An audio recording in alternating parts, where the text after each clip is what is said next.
I would really start, and what I tell the importers that I interact with is, first and foremost, get your data. And the best data that you can have is in CBP's ACE, or Automated Commercial Environment.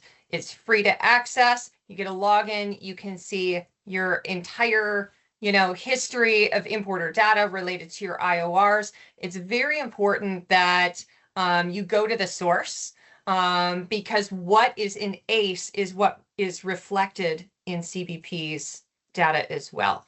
So if you filed PSCs for some other reason, or corrected value, or maybe it's flagged for reconciliation or has been submitted on a drawback filing, that's the kind of information you're going to need to know, and it may not be reflected in your ERP data or even reports that you might have pulled from your brokers. So the best source is to get into ACE, play around, make sure you can pull the reports you need to.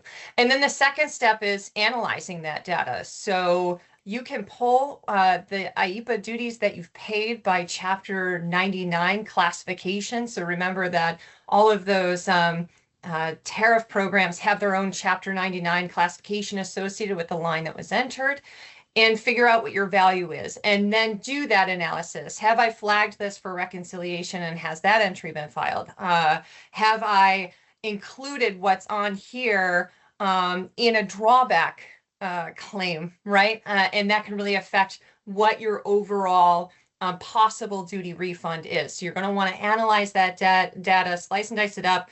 What's the total value? How many entries are affected? How many entry lines on average per entry? And what other special programs you may have utilized that data for to already get some refunds back, like duty drawback.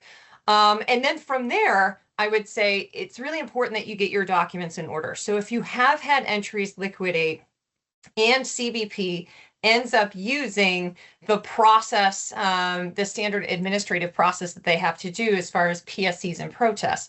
If you have a liquidated entry, you're going to have to file a protest. But protests aren't as simple as correcting the data. There's actually a specific format when you file protests that requires you to submit the entire entry package for every entry that you are submitting.